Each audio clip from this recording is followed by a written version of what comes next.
Hi, my name's Arlo. I flew home thinking I'd spend a few quiet days by my father's side, maybe say goodbye the right way. But instead, I found him dying alone in the ICU, tubes down his throat, while my brother was off in my car, cruising the coast with his mistress, burning through every cent of the $37,000 I left behind for Dad's treatment. And when I asked him why, he looked me in the eye and said, "Relax, he was dying anyway." That was the moment something inside me snapped. Because this wasn't just about money. This was about betrayal. Years of it, layered in silence, buried under what we called family peace. So I stopped protecting the lie. And by the end of it, he was on his knees, begging me to stop. But by then, I didn't feel anything at all. Want to know what happened next? The automatic doors whispered open as I stepped into the hospital. No one was waiting. No familiar voice calling my name. No brother leaning against the wall with that forced grin he always wore at airports. Nothing. Just that sterile stillness I hadn't realized could be so loud. My boots echoed on the linoleum as I moved past the entrance, clutching my overnight bag. I'd taken the first flight out of Austin when I got the call from the nurse. "Your father's condition has changed," she said. Not urgent, not hopeful, just changed. I didn't even have to ask what that meant. I booked the ticket within minutes. The cab ride from the airport was a blur. I kept expecting my phone to buzz, a text, a call, even one of those half-hearted, "Where are you?" messages. But it stayed quiet the whole ride. No missed calls from my brother, no voicemail from a concerned relative. Just a low battery and a rising sense of unease. Inside, the scent hit me first. Bleach and something stale. Hospitals always smelled like this. Like endings. A nurse at the front desk offered a smile that didn't reach her eyes. I gave my father's name. She pointed down the hallway without asking who I was. "Room 114, ICU wing, right at the end." The corridor was quiet, the kind of quiet that felt like it had weight, like the walls were trying not to speak too loudly. Fluorescent lights buzzed overhead. The floor was too clean, too polished. My footsteps didn't belong here. I looked around as I walked, nurses passing by, but not rushing. No one seemed on edge.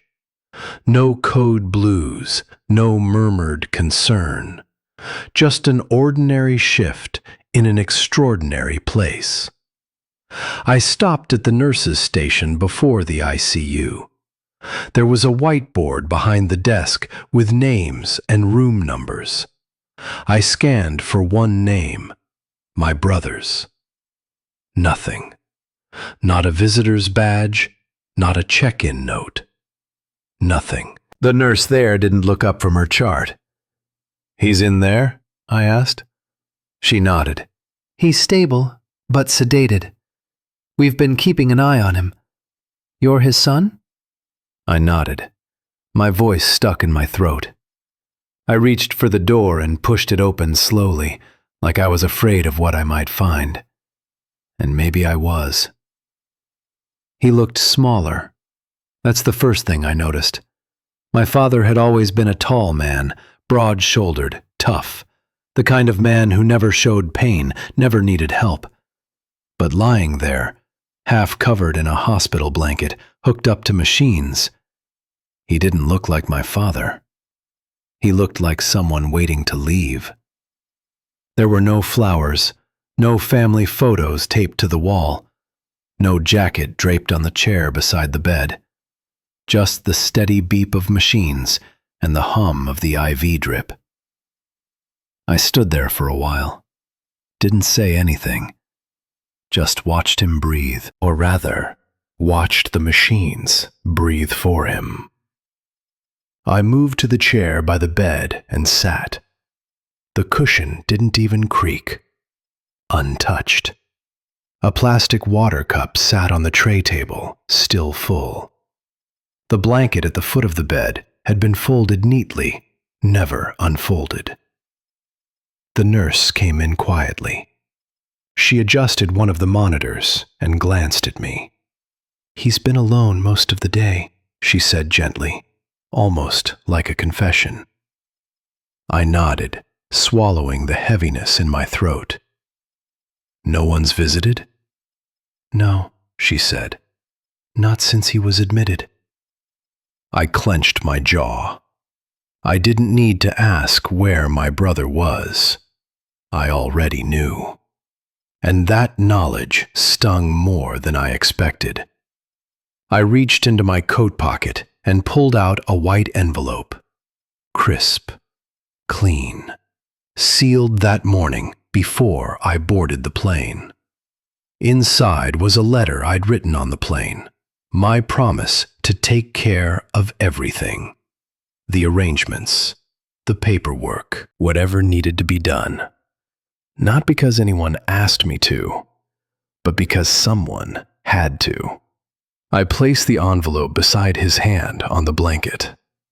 He didn't stir. I stared at it for a moment. It looked too white, too clean, out of place in a room that smelled like endings.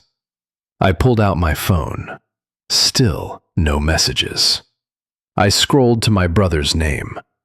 The call history was blank. I didn't call him. I didn't need to. Not yet.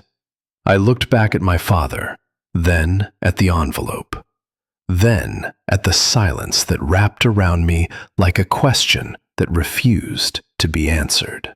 I found myself in the hospital cafeteria, half empty this late in the evening. The coffee was stale, the lights too bright.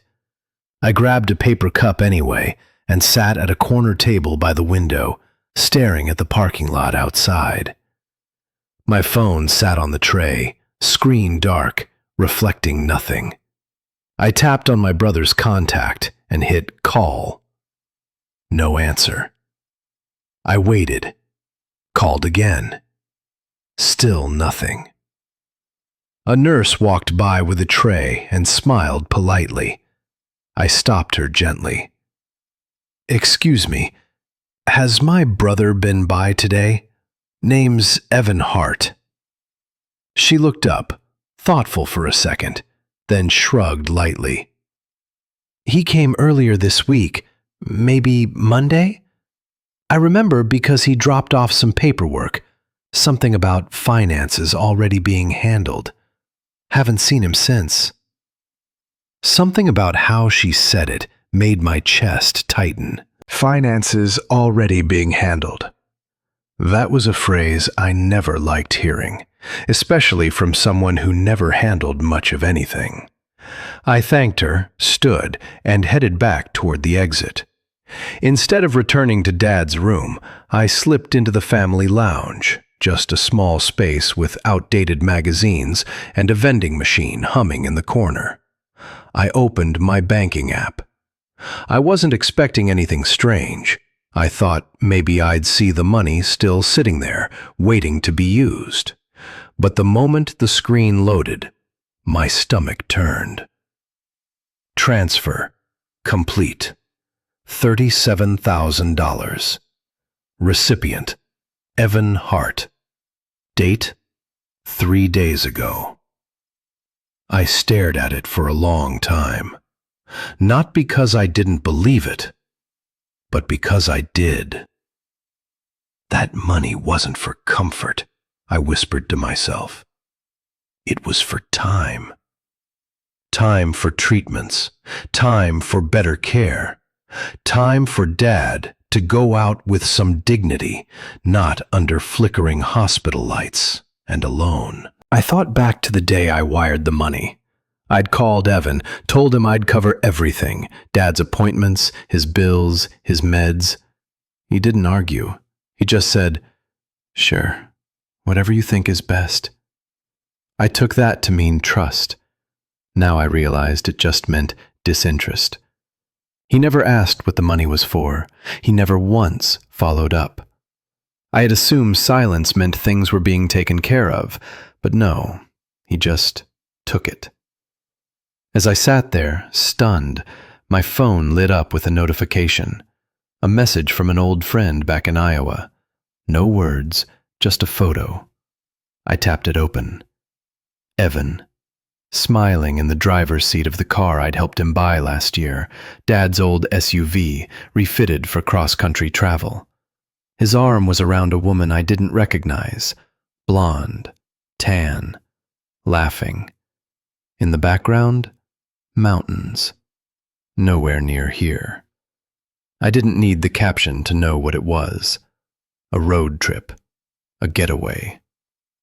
Probably Arizona or Utah by the looks of it. Certainly not a hospital room in Ohio. I zoomed in. A gas station snack bag on the dash. Sunglasses on his head. And her hand resting on his knee like they had nowhere better to be. I locked the screen and held the phone in my lap. This wasn't just negligence. It wasn't a slip-up. He didn't forget the money. He didn't misplace it. He spent it, willingly, while our father lay dying without anyone beside him. This wasn't a mistake, I said, more to the wall than to myself. It was a choice. I didn't yell, didn't throw anything. There was no point. All the fury in the world wouldn't change what had already happened. But I wasn't going to stay silent either. I stood, walked outside, and leaned against the hood of my rental car. Night had fully fallen now. The street lamps blinked on, casting long shadows over the near-empty lot. I opened my phone again. This time, I called him. It rang twice before he picked up. "Arlo?" he said casually, like I might have just called to catch up. And in that moment, before I said a word, I knew. This conversation would decide who we were to each other from now on. "Yo," he said, wind rushing past the receiver. "What's up?" There was music in the background, something upbeat. I could hear a woman laughing faintly, then a door slamming shut. Wherever he was, it wasn't quiet, and it definitely wasn't anywhere near a hospital. "I'm in the parking lot outside Dad's room," I said. A beat of silence. "Ah, you made it up there, huh?" "I did," I said, slow, measured. "Didn't see your name at the desk. Thought maybe I'd missed you." He chuckled, like we were talking about showing up late to a cookout. "Nah, I've been on the road the past couple days. Figured there wasn't much point hanging around." "He's not doing well, Evan." That was me, still trying, still giving him a door to step through like a decent person, still hoping he'd say something, anything, that sounded remotely like family. "Yeah, I figured," he said. "Nurse said he was stable when I left." I let that hang for a second before saying, "They also said you signed off on handling payments." Another pause. Not long, just enough to notice. "Yeah," he said eventually. "I covered it. With the money I sent." Another pause. This one longer.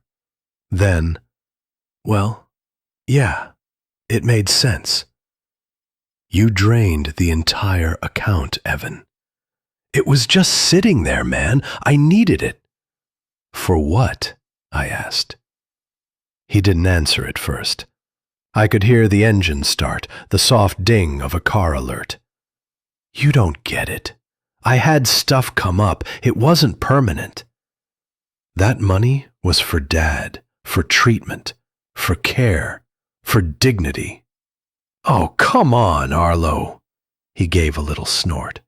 You think he wanted to be poked and prodded to death? He was already halfway gone. I just figured it was better spent. My hands gripped the steering wheel, not tightly, just firm enough to keep them from shaking. You spent it on a vacation, I said. It wasn't a vacation, he shot back. It was time away, time to breathe. You don't get how heavy it's been around here. You mean being here for him? I asked. You act like I left him in a ditch, he said, his tone sharpening. He had nurses, machines. You act like me being in the room was going to change the outcome. Silence filled the line, the kind that settles when someone's said too much. And then he said it. Relax. It's not my problem. He was already dying anyway. My breath didn't catch. My voice didn't raise. It was like something inside just froze. Because that was the moment. The moment the last thread snapped, not from anger, but from clarity. It wasn't the money. It never was. It was the fact that the person on the other end of the line, the boy I used to push on a swing, the guy who used to sneak beer into Dad's garage fridge, he no longer existed in any form I recognized. This wasn't selfishness. It was something colder, a vacuum where decency should be. I see, I said. That was all. No yelling, no threats, just that. He was still talking when I pulled the phone from my ear, still saying something about not being made the villain, about how I always act like the hero. I hung up. The screen went black. I stared at my reflection in it, then glanced out across the lot. Everything outside was still. No wind, no movement. Just rows of parked cars, all belonging to people who showed up for someone else tonight. I didn't move. My hands stayed on the wheel. That was the moment I stopped asking him to do the right thing and started deciding what I would do instead. That was the moment I stopped asking him to do the right thing and started deciding what I would do instead.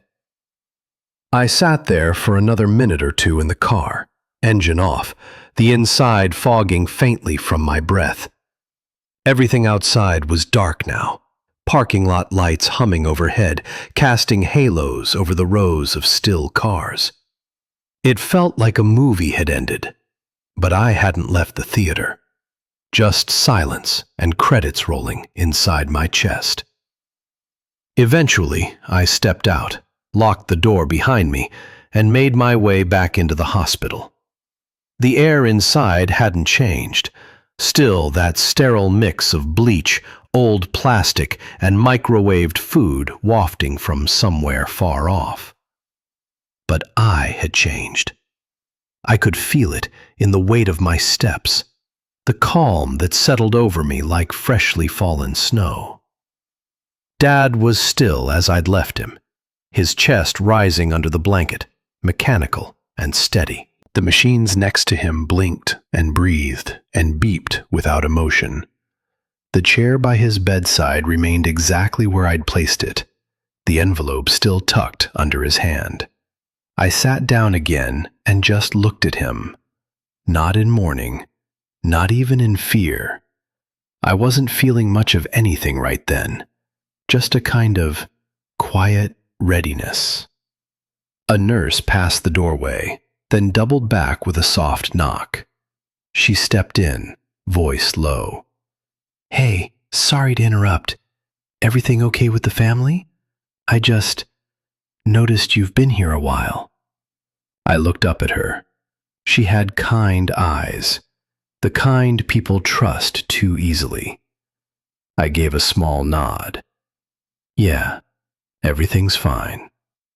She lingered, like she wasn't sure if that was the truth or just what I needed to say. But she didn't press. She smiled, adjusted a line on Dad's IV, and left me to it.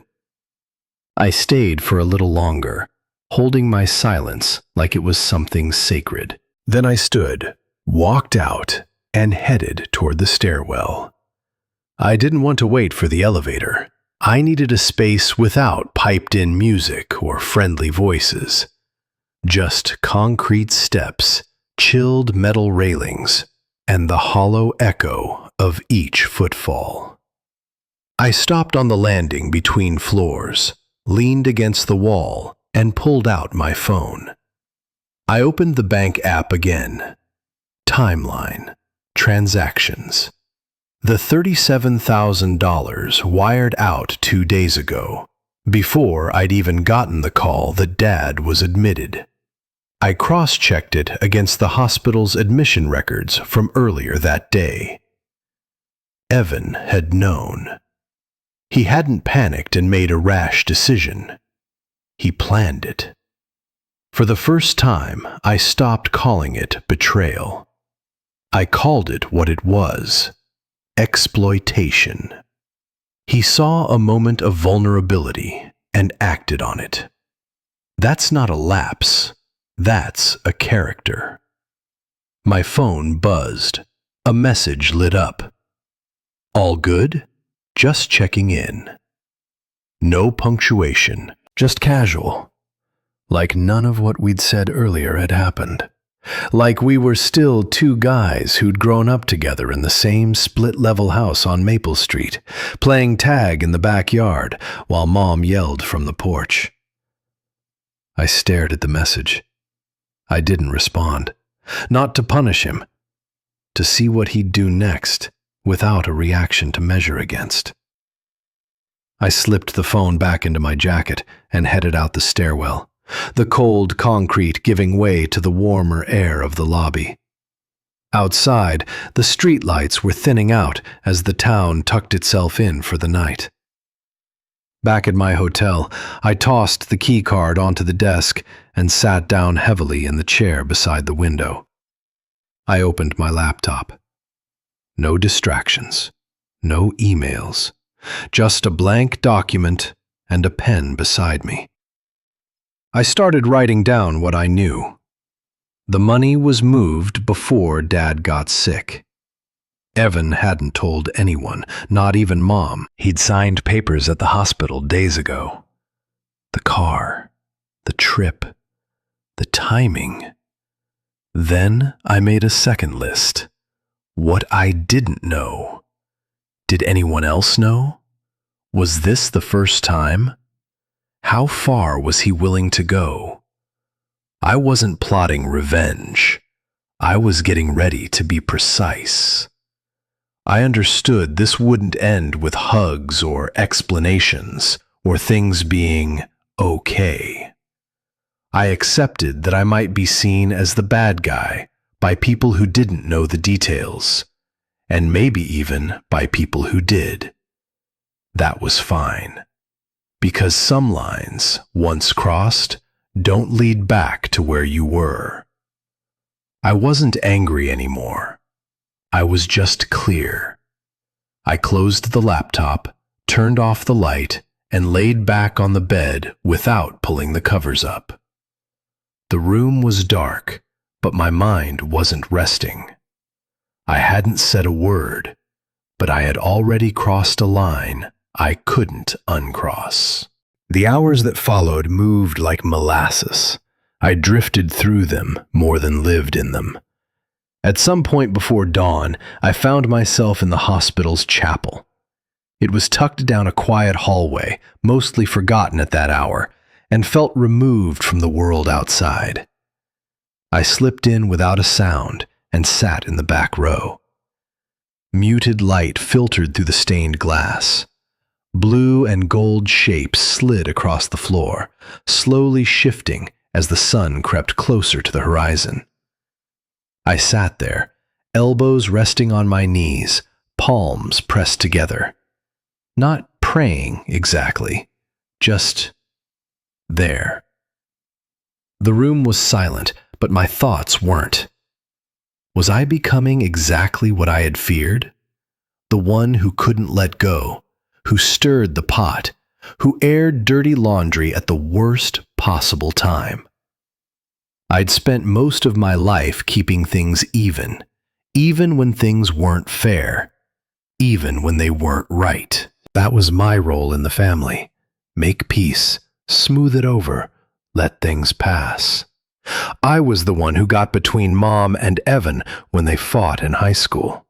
I was the one who packed up Dad's things after the first surgery when no one else could look at the boxes. And now? Now I was about to become the guy who threw a match on everything we'd built just to make a point? A part of me whispered, maybe this wasn't worth it. Dad wouldn't know, not anymore. Maybe keeping him comfortable was enough. Maybe I could carry the weight and spare the rest of the family from more fractures. I leaned back in the pew, eyes fixed on the high ceiling. I almost let it go, I really did. The thought crept in slow, seductive. Just let it lie. What's done is done. And for a flicker of time, it seemed reasonable. Then my phone buzzed. The sound was jarring in the stillness. I pulled it out, expecting another message from Evan, or maybe a weather alert. But it was neither. It was a billing notice from the hospital. An automated message flagged to the account tied to Dad's treatment. Something about a delay, a balance unpaid, a warning. I sat up straight. I tapped through, reading the notice twice to be sure. A procedure scheduled for that morning had been postponed, pending financial confirmation. The message was blunt, businesslike. Suddenly, everything I'd tried to justify in my head, the mercy of silence, the nobility of forgiveness, snapped in half. I opened the billing history. Then, side by side, the transfer records. The numbers didn't lie. The day Evan drained the account, that was the same day the hospital had flagged Dad's account for payment confirmation.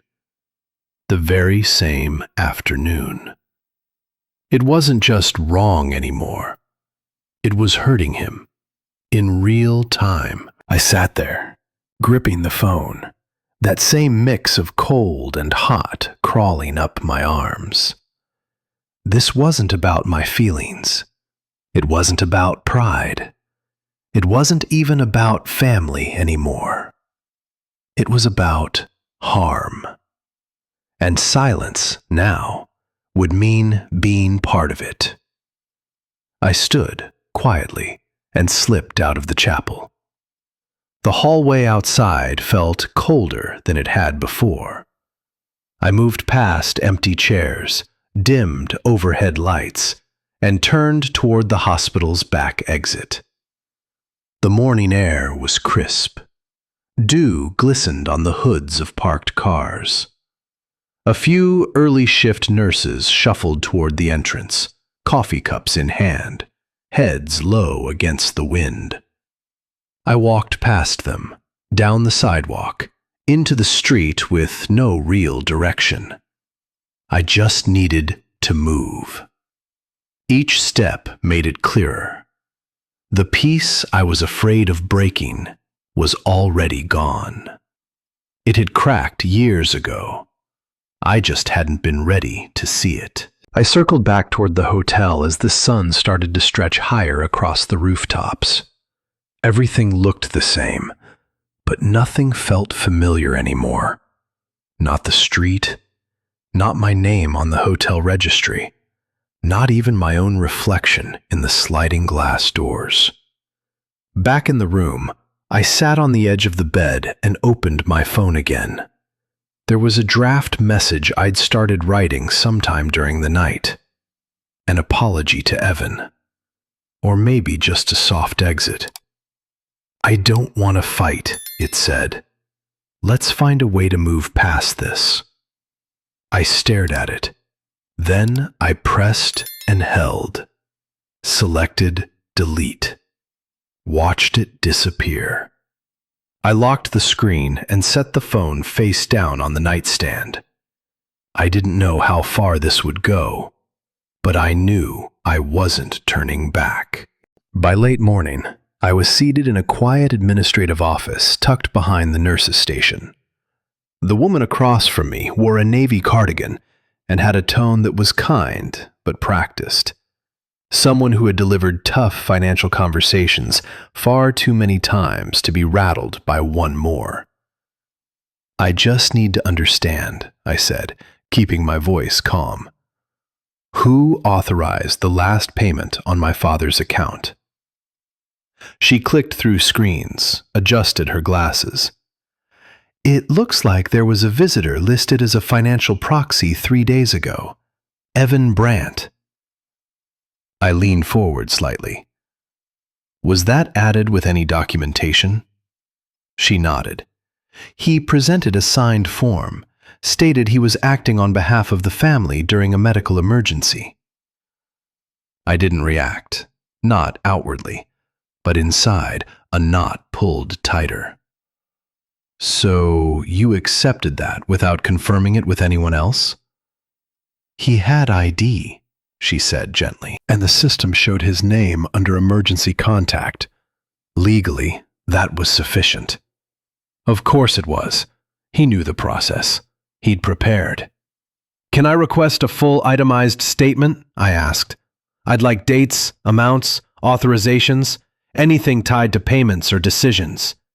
She hesitated a moment, but then nodded, typing again. "We can have that ready within the hour." "Thank you," I said, standing. "That would help a lot." Back in the hallway, I stopped near a vending machine, the hum of its refrigeration masking the rapid shuffle of nurses' shoes. I pulled out my phone and tapped through recent charges, hospital invoices, and the bank app. The timeline was airtight. The account was accessed on a Thursday morning. By Thursday afternoon, charges had already cleared from hotels and car rentals in a neighboring state. Friday, a boutique spa. Saturday, gas, meals, tolls, all under his name. All on the card meant for our father's care. And here I was, paying for it, in more ways than one. I stepped outside into the brightness of the parking lot, sunlight too harsh for the way I felt. The rental car sat exactly where I'd left it. I slid into the driver's seat, closed the door, and rolled up the windows. The silence inside helped me settle. I dialed. He picked up after 3 rings. "Hey," he said. His tone was light. "You still playing detective?" "I'm not here to accuse you," I said evenly. "I just want you to hear this clearly, without the yelling we both usually fall into." "Okay," he said slowly, amused. I reviewed the statements. I saw when the account was accessed and what was charged. "All right, and?" "And I need you to stop. Don't touch anything else. No more transfers. No more decisions under Dad's name. No more pretending you were helping." A pause. Then he laughed. "You rehearsed that?" "I'm serious, Evan." "Yeah, and I seriously think you need to chill out. You act like I emptied the family trust. It was 37 grand. That wasn't yours to take. Dad would have wanted us to use it," he said. "He hated the idea of being kept alive by tubes and beeping machines. You're the one making this complicated. You spent money meant for his care." "You really think that little bit of money would have saved him?" he shot back. Come on, Arlo. Grow up. This is the last time I'll ask nicely, I said, voice low. You need to back off. You're not gonna do anything, he said, dismissive. You never have. I didn't answer. I ended the call. Then I opened my banking app and began a new process, one I hadn't wanted to use.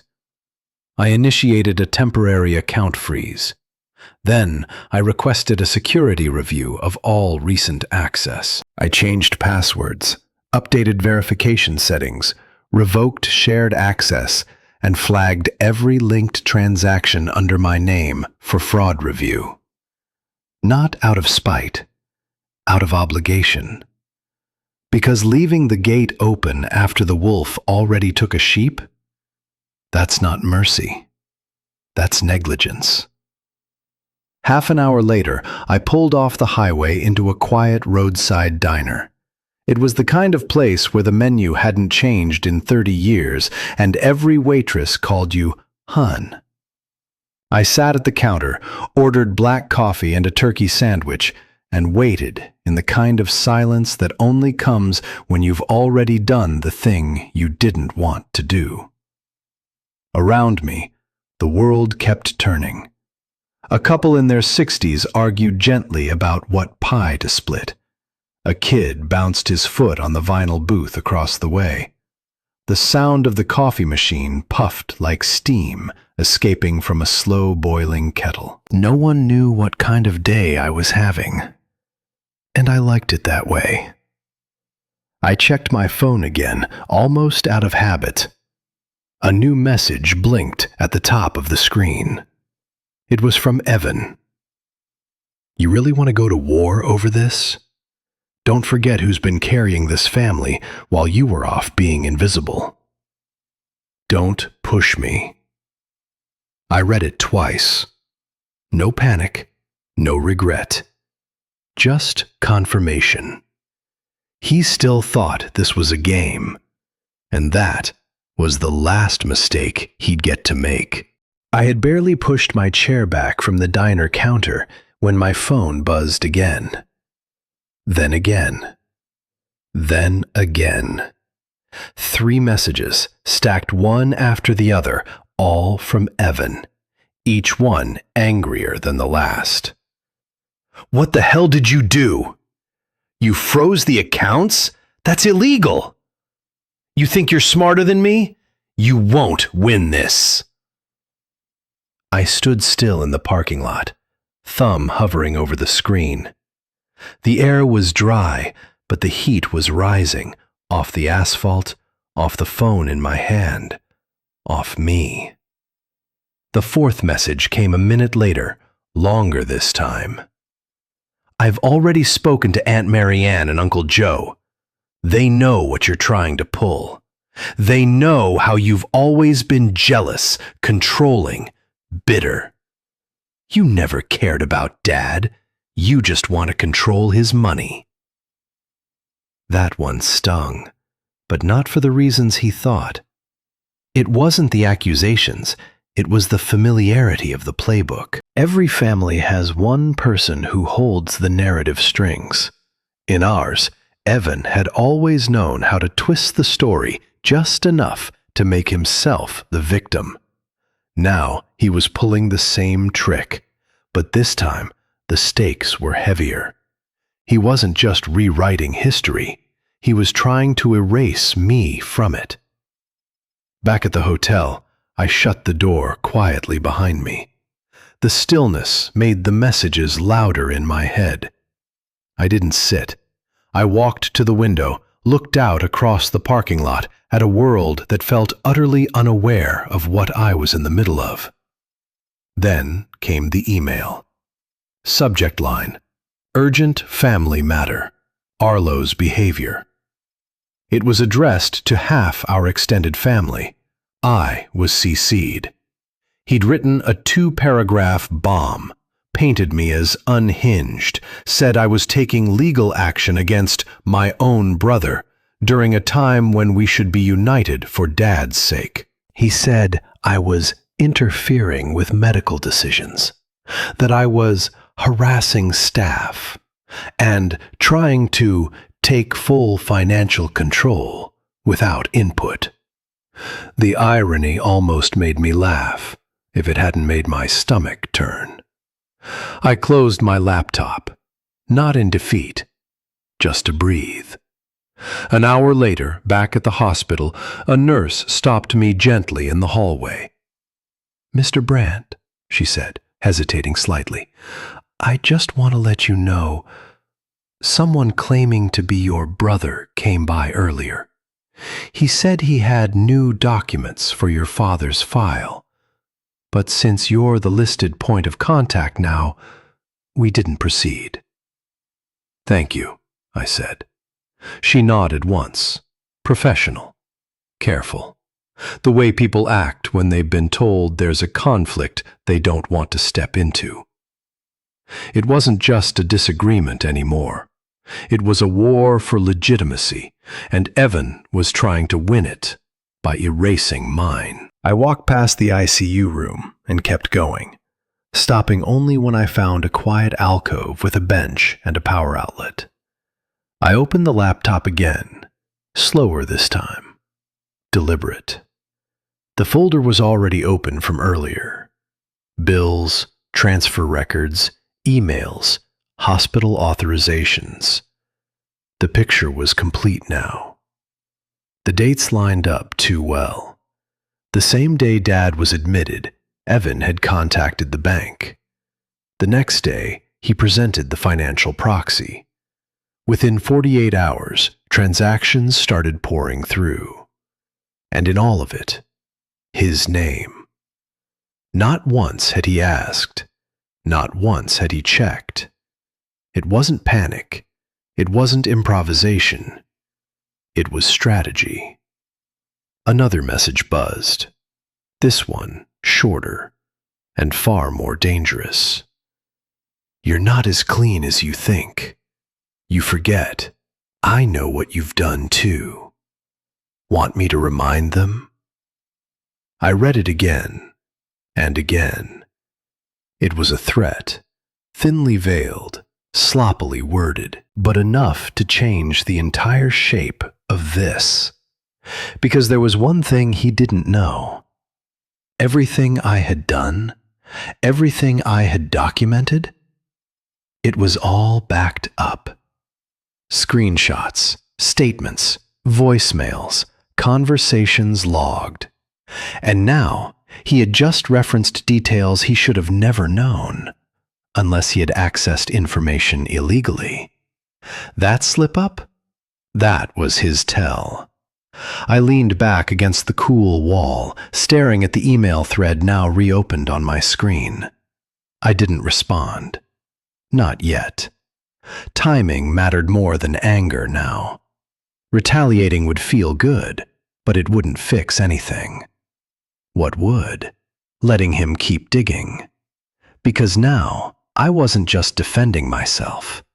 I was building something. Proof. Leverage. An end. The hallway was quieter than usual when I finally stood. Visiting hours were winding down, lights dimmed to soften the space for families holding on to one more day. I walked back toward the ICU, but didn't go in. Just stood outside the window, watching the machines blink in their slow, indifferent rhythm. Dad looked the same. No better, no worse. Inside me, though, something had shifted again. Not fear, not fight. Focus. I returned to the hotel just before sundown, the light casting long shadows across the walls. I sat at the desk without turning on the lamp, opened the laptop again, checked that folder one last time. Everything I needed was there. He thought he was destroying me, but he'd just handed me everything I needed. I didn't rush after that. That surprised even me. There was a time in my life when urgency felt like virtue, when acting fast meant I cared more. But standing there with my phone cooling in my hand, I understood something I hadn't before. Timing wasn't hesitation. It was discipline. The hospital administrator called just after sunset. Her voice was calm, practiced. She said there were inconsistencies that required a family discussion, a formal one, a conference room, documentation present. She asked if my brother would attend. "He's already requested to," she added, "remotely." Of course he had. Evan always preferred distance when he thought he could control the narrative. Screens made him bold. Cameras flattened consequences. I said I'd be there. The conference room sat just off the main corridor. Glass walls, neutral colors, a long table that felt designed to keep emotion at arm's length. By the time I arrived, 2 hospital representatives were already seated. A tablet rested in front of one of them, a legal pad in front of the other. Evan's face appeared on the screen a moment later, well lit, relaxed. He smiled as if this were a quarterly check-in, not an accounting of what he'd taken. "I'm glad we're doing this," he said. "Transparency matters." I didn't respond. I sat, placed my folder on the table, and folded my hands on top of it. One of the administrators cleared her throat and outlined the purpose of the meeting. Neutral language, procedural tone. No accusations yet. Then Evan leaned forward, elbows on his desk, voice smooth. "I've been the one handling everything while Arlo's been emotional," he said. "I took on the burden so he wouldn't have to. Someone had to make hard calls." He talked about sacrifice, about stress, about being the responsible son. He said words like caretaker and protector and realist. He suggested I was interfering because I couldn't accept reality. I watched him perform without blinking. Let him finish. Let the silence stretch after he stopped talking. When the administrator turned to me, I didn't rush either. "I have documents," I said. That was all. I opened the folder and slid it forward, slowly, deliberately. Bank statements first. Highlighted transfers. Dates circled. Authorization logs printed in clean black ink. Then the hospital billing records. Time-stamped, matched, cross-referenced. The room changed as they read. It always does when facts arrive. Evan started talking again, faster now. He said there had been misunderstandings. He said the money was temporary. He said he'd planned to reimburse it. He said Dad wouldn't have wanted resources wasted. I reached into the folder once more and placed my phone on the table, screen facing them. "These messages," I said evenly, "were sent after the transfers. They contradict what he's saying." One of the administrators asked Evan to pause, just for a moment. He didn't. He tried to talk over her. That's when I knew he was losing control. They muted his audio. The quiet that followed wasn't dramatic. It was surgical. The woman with the legal pad asked me a few clarifying questions. I answered simply. No speeches, no emotion, just confirmation. When they unmuted Evan, his voice was different. Tighter, higher. "This is blown out of proportion," he said. "He's twisting things. You don't know him like I do." I looked directly at the screen. "I'm not here to argue," I said. "I'm here to correct the record." I stated my boundary clearly. Financial authority revoked. Access terminated. Any further communication regarding my father's care would go through me or legal counsel. No threats, no raised voice, just finality. The administrators nodded, One of them explained next steps, reviews, compliance, potential legal implications. Evan stopped interrupting. When the call ended, the room felt strangely empty, like a storm had passed without rain. I gathered my folder, thanked them, and stepped back into the corridor. That's where he found me. He was standing near the wall, phone clutched in his hand, face pale. The confidence was gone. So was the smile. "Arlo," he said, dropping his voice, "please, you don't understand what you're doing." I didn't respond. He stepped closer. His eyes were wet now, desperate. "Stop this," he said. "You're ruining everything." Then slowly, unbelievably, he sank down. His knees hit the floor with a soft sound that echoed more than it should have. People passed by. No one stopped. "Please," he whispered, "I'll fix it. Just tell them to stop." I looked down at him and waited for something to rise up. Anger, satisfaction, relief. Nothing came. When he dropped to his knees, I understood something I never expected to feel. Nothing at all. I left him there in the hallway, crumpled against the wall like someone whose string had finally snapped.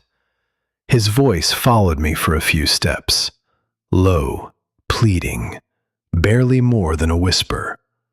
But I didn't look back. Not out of cruelty, just necessity. There was nothing left to say. The argument was done, the lines drawn, the damage already dealt.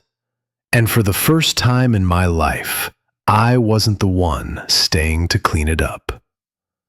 The corridor was mostly empty at that hour. A nurse passed by, offered a soft nod, the kind that said she'd seen enough family dramas play out on these floors not to ask questions. I kept walking. I slipped back into the ICU room like someone entering a church after the last hymn had faded.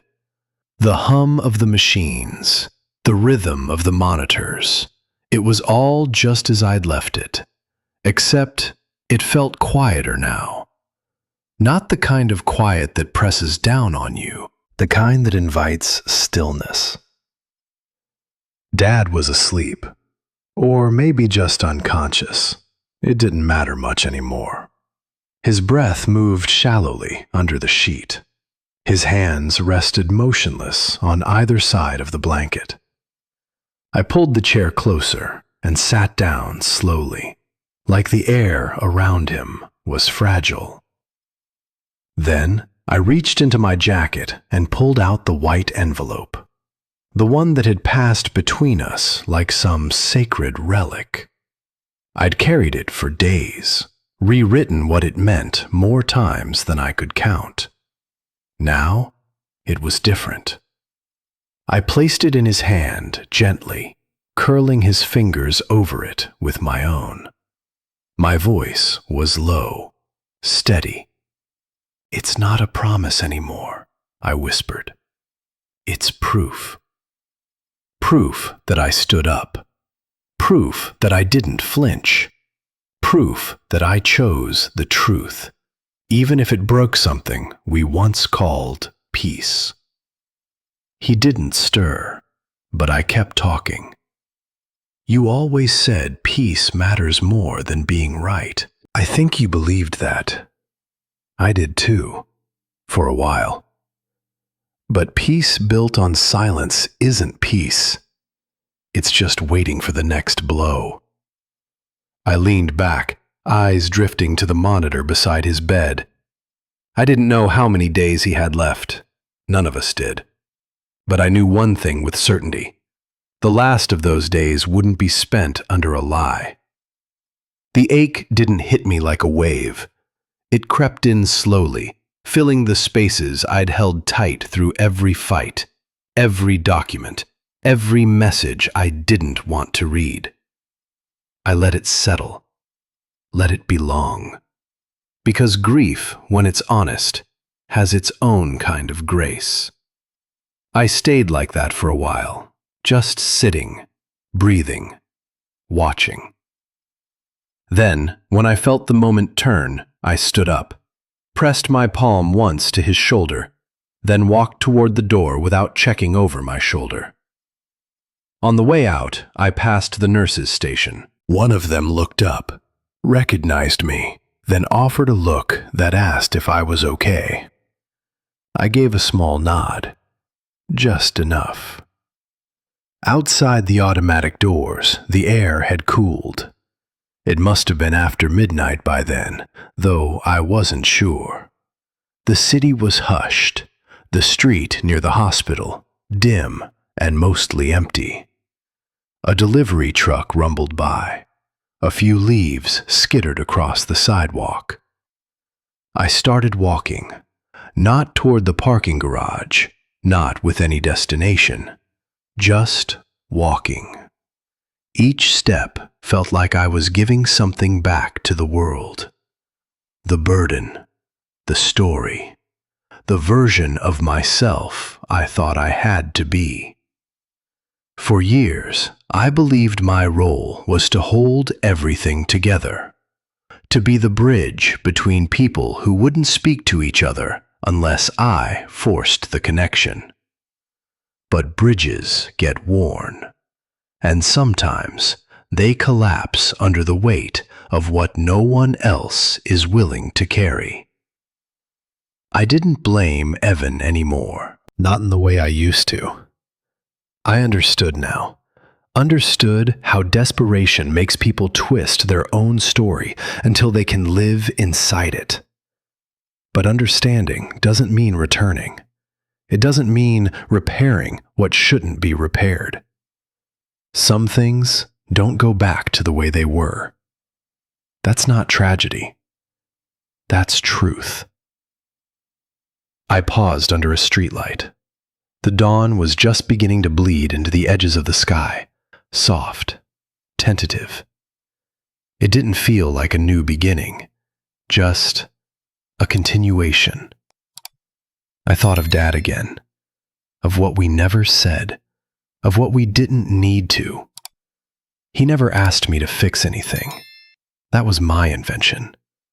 What he asked, once, quietly, when Mom was gone and everything was crumbling, was simpler. Just don't let it get ugly. I think I broke that promise, but only because someone else already had. What I kept instead was older, deeper, the one I made to myself without ever saying it out loud. To protect the dignity of the people I loved, even if that meant facing the truth no one else wanted to touch. A car passed by, then another. Life, in its quiet way, kept moving, and I did too. I didn't destroy my brother. I stopped protecting a lie, and finally kept the promise I made to myself.